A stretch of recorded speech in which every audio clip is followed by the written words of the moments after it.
Ketika kita menyebut istilah pluralisme, banyak orang yang terkejut. Bahkan pada akhir-akhir ini kata-kata pluralisme itu sudah menjadi sebuah ancaman dalam masyarakat.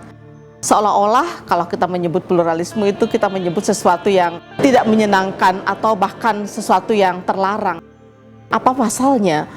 Mungkin karena tahun 2005 Majelis Ulama Indonesia mengeluarkan satu fatwa yang buat saya itu menggegerkan, karena fatwa itu mengharamkan pluralisme, sekularisme, dan liberalisme. Padahal pluralisme itu tidak seperti apa yang disebutkan oleh Majelis Ulama Indonesia di dalam fatwanya. Itu sangat jauh.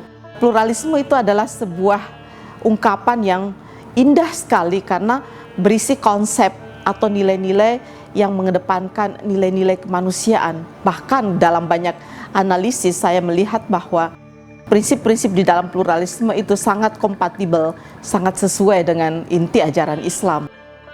Ada 5 cara menurut saya memahami pluralisme dengan benar.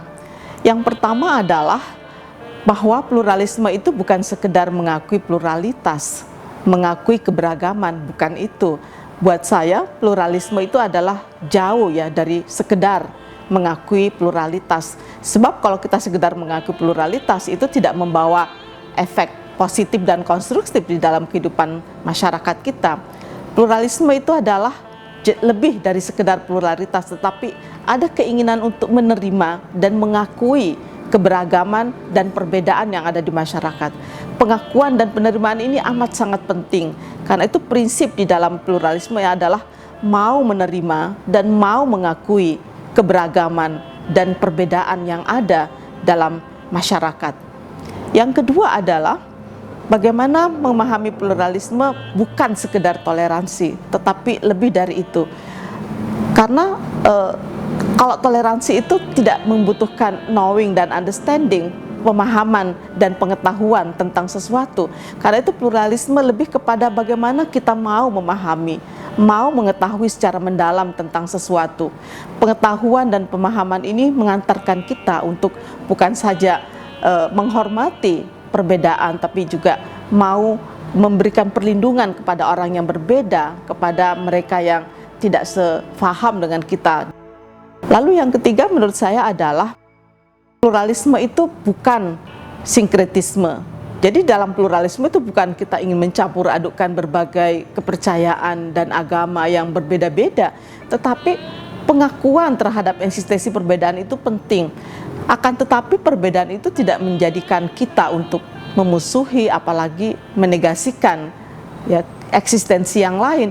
Tetapi perbedaan itu penting untuk memahami bahwa kita memang berbeda, tetapi perbedaan itu tidak menghalangi kita untuk berkomunikasi, apalagi bekerja sama dengan orang-orang yang berbeda. Lalu juga pluralisme itu harus dipahami bukan sebagai relativisme. Kita tidak ingin menghilangkan eksistensi dari suatu agama atau ajaran yang ada. Dan yang terakhir menurut saya adalah bahwa pluralisme itu selalu dilandaskan kepada sebuah dialog. Nah, dalam konteks pluralisme agama, dialog agama menjadi penting.